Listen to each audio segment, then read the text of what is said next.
So, you clicked on the video, eh? Here's your reward.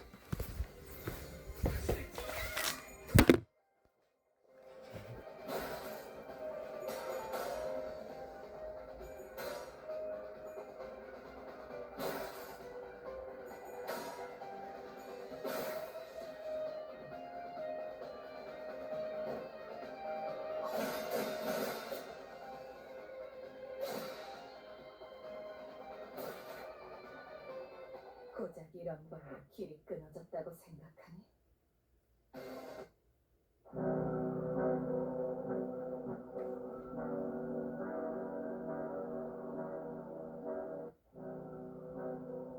I'll never get any comments.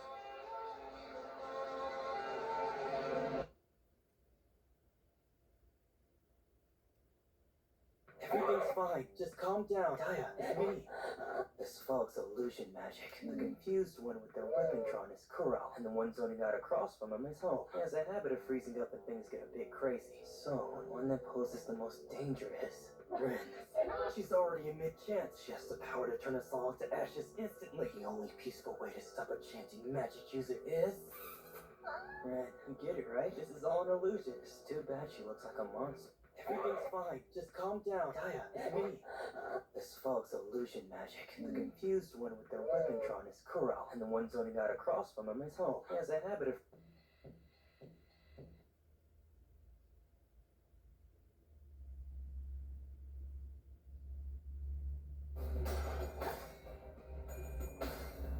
나보다 날개를 탔다. 나쁘진 않았으니까 생각을 잘 이용하지 못하셨어. 나보다 날개를 탔다. 나쁘진 않았으니까 생각. Introduce myself. My name is Johnny Allen, and I'm the fastest. Low-key, he was kind of right, though.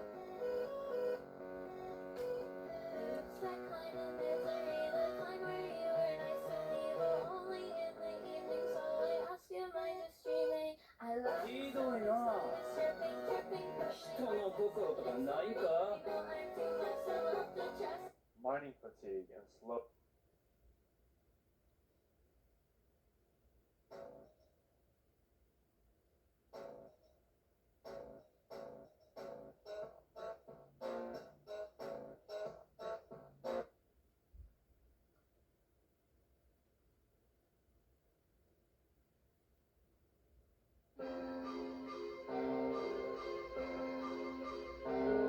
You won't know what I'm watching.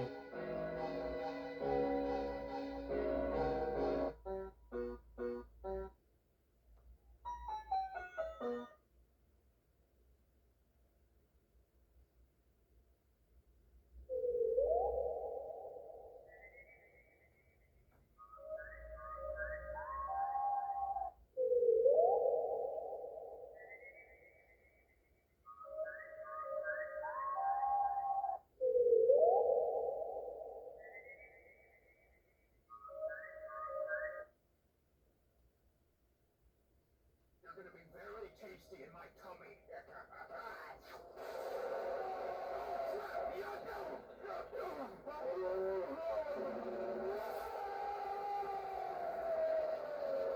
Ah, yes, he's in his delicious form. Oh, bear with me!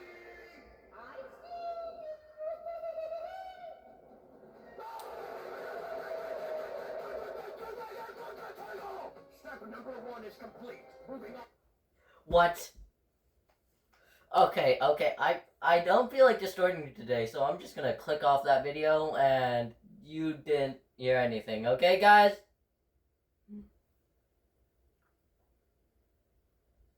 Sonder, you're sitting in traffic and you glance over at the car next to you. There's just some random person in there tapping their fingers on the wheel, completely in their own world. And for a second, it hits you.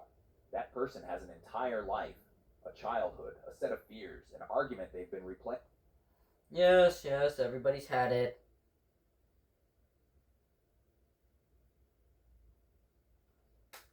That sounds interesting. I'm not gonna get copyright struck.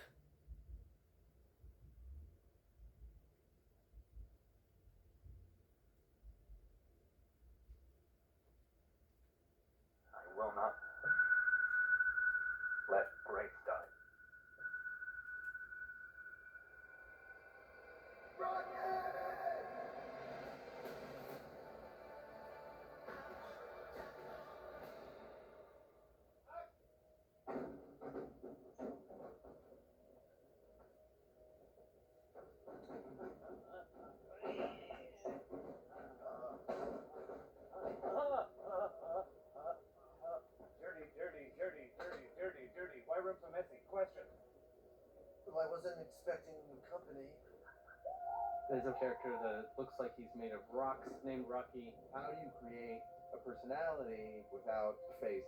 The personality of Rocky starts with his physical shape, and then I think you look very closely at the proportions. Eventually, after spending a lot of time with him, I could see that he had different faces. Amaze. It's very important that Rocky is expressive, that he comes across as inquisitive, mysterious. Faces are overrated.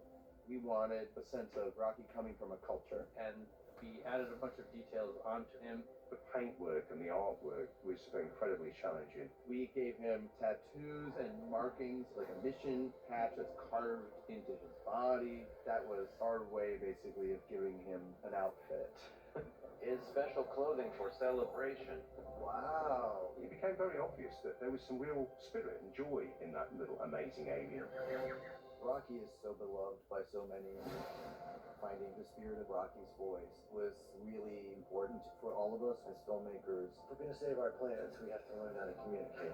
Let's find you a voice. Why is a school teacher in space? Nope. Why is Squidgy Joe in space? Try this. I am Rocky. I like.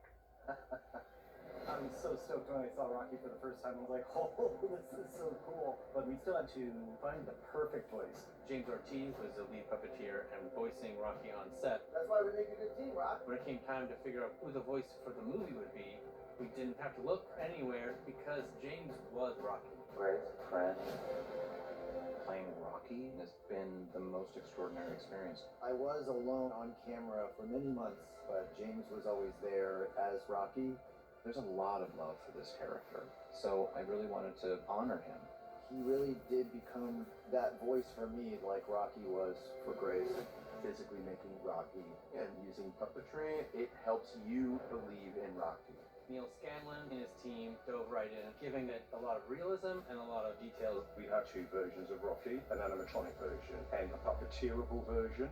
Phil and Chris said, "Are you comfortable improvising with a 5-legged puppet?" And they said, "Yeah." Success. Thumbs up. Where did you spend most of your time on the ship? Have room in the back of ship. Workshop is there. Here? Is there. Project Hail Mary is answering the question, can adult men make friends if the universe depends on it? And the answer is, probably. Another version of that would be Chris and Phil, they had to direct this. I'm Grace. I'm gonna call you Rocky. I am Rocky. I like. They have such a unique way of finding humor and making it relatable. It's kind of growing on me. At least it's not growing in me, which was a concern for a little while. I mean, think of Cloudy with a Chance of Meatballs, Spider-Verse film, or the Lego movie may bring this personality and complexity to every film. They radiate the joy of filmmaking and inventing new things.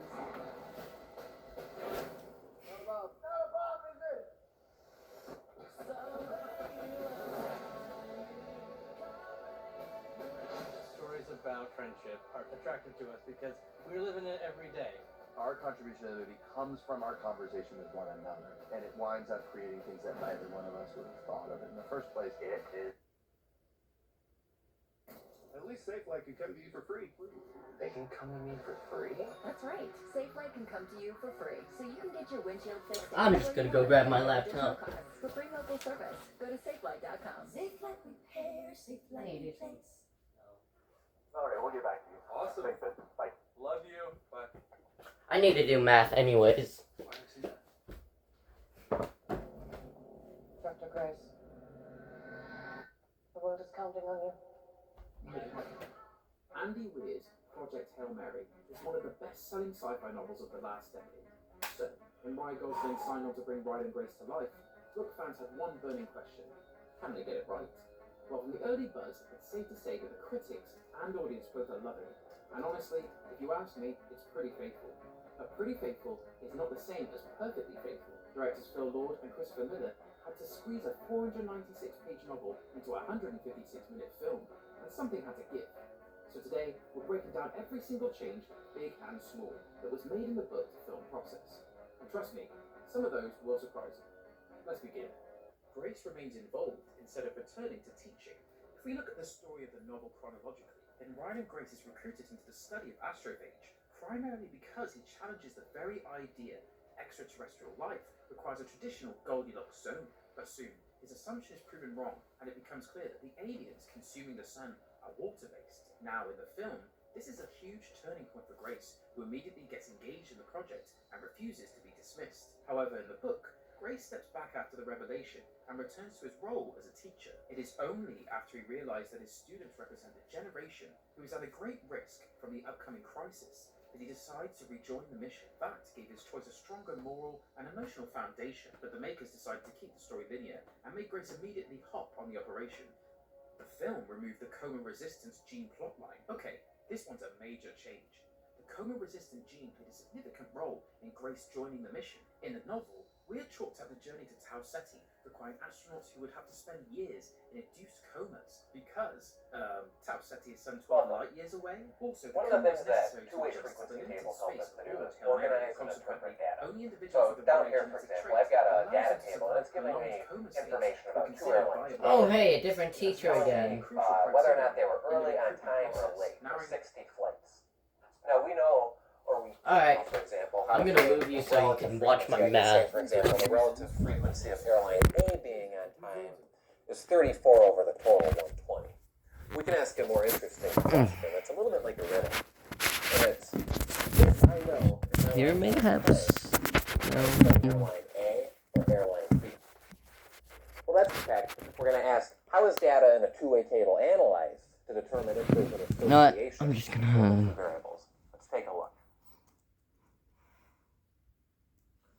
Less readable? Yeah, it's gonna be fine.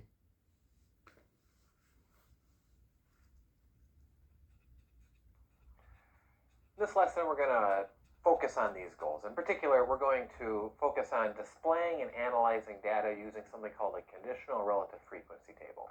We'll be creating conditional relative frequency tables, we'll be interpreting them, and then we'll be drawing conclusions about the variables inside of a conditional relative frequency table. Along the way, we're going to need to know some special words, and we're going to use them in particular ways. We'll be using the word assume in a very special way, and we'll be making assumptions in order to determine associations between variables. We'll determine those associations by using relative frequencies, more specifically conditional relative frequencies, in a related concept called conditional probability. Now, the definitions of these terms are up in your glossary, and you should write them down in your e-notes. Let's get started with a warm-up. And what I'd like to do is recall the definition of relative frequency.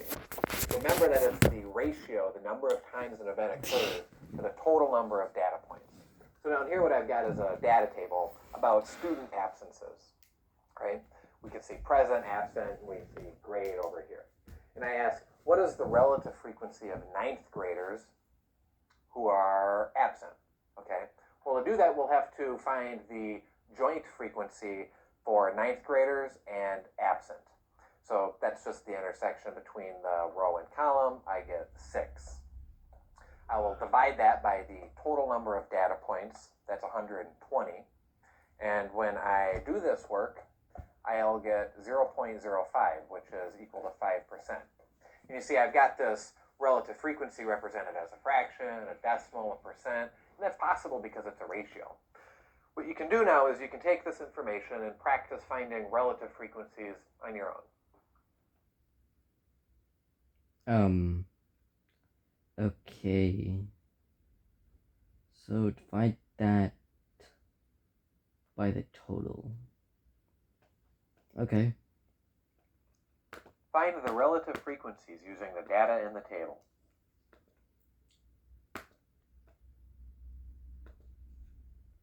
So 120 divided by 26.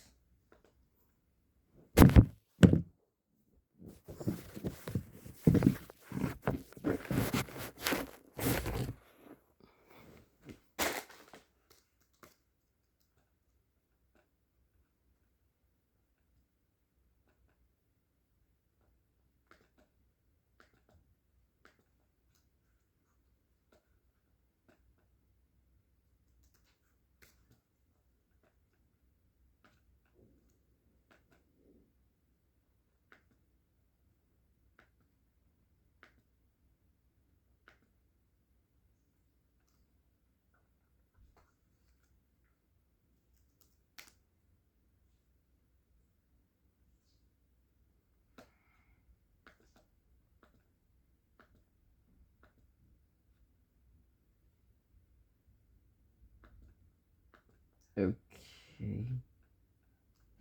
Yeah.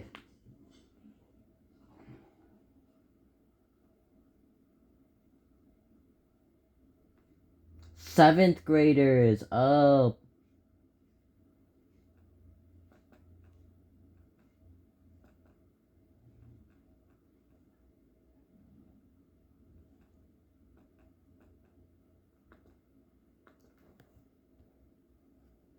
What was the number again? 44 divided by 120.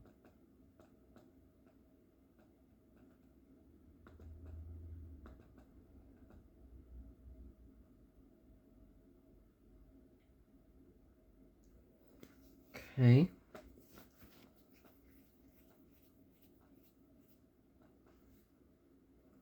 Eleven divided by 120.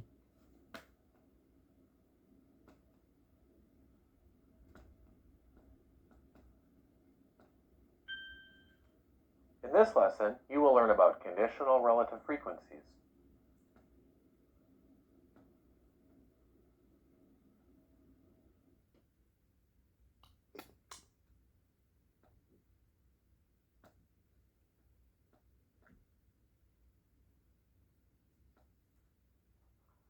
In this lesson, we're trying to figure out how we can use data tables, and in particular, how we can use conditional relative frequencies to determine associations between variables. So far, you've practiced finding relative frequencies by dividing cell totals by the total number of data points. Now, a conditional relative frequency, we'll actually find that by taking a cell total and dividing it by a marginal total. So let's go ahead and get started with that.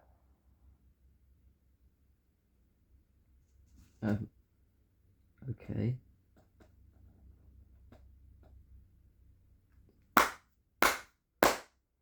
Let's investigate conditional relative frequencies. The definition is written down here. We say that a conditional relative frequency is the ratio of the number of times an event occurs to the marginal total that represents the condition of interest. And let's really break this definition down. We know that we're taking a ratio of the number of times an event occurs, and it's to the marginal total. Well, recall that if you're given a table like the one we see right here, that these are the marginal totals. And that is a lot different than the overall total. You don't use that when you're taking conditional relative frequencies. The next thing I'd like to draw to your attention is the phrase condition of interest. Now that's something that usually you'll have to analyze the question that you're given to find, but typically you can look for the words given that, and your condition of interest will actually be indicated after the words given that, if you're lucky. But let's see how this works with an example. I'm going to clear off the screen, and let's focus on this question right here. We ask, what is the conditional relative frequency that someone is left-handed given that the person is female? And there's our condition of interest, 5. given that they're female. And what that condition of interest allows us to do is to take this data table and really just zoom in on the portion which represents just the females. Furthermore, we're interested in left-handed people. That's the number of times an event, that's the event we're looking for. And we see that it's right there So in I the table. guess it'd be So what we're going to want to do around is take the number of people, 5, that's left-handed 10. females, and as the definition says, we'll divide by the marginal total. About 10%, I'd 61. say. We divide, by the way, because the definition says to take the ratio. But anyhow, when I do that, I'll see that I get 0.08 about, and that's equal to 8%. So this is how you find conditional relative frequencies, and now you should practice using this definition given some data. Cool. Find the frequencies and calculate the conditional relative frequency using the data in the table.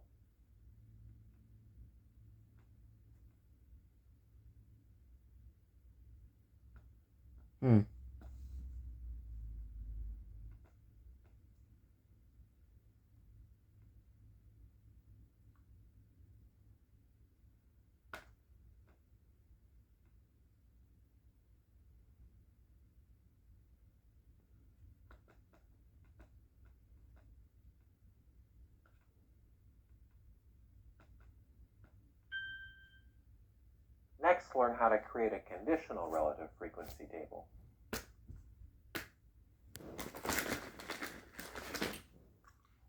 Let's investigate how to create conditional relative frequency tables that go by row. We're We're going to do that with the frequency Oh, it's table that tilted. we have down here. I think I'm done now.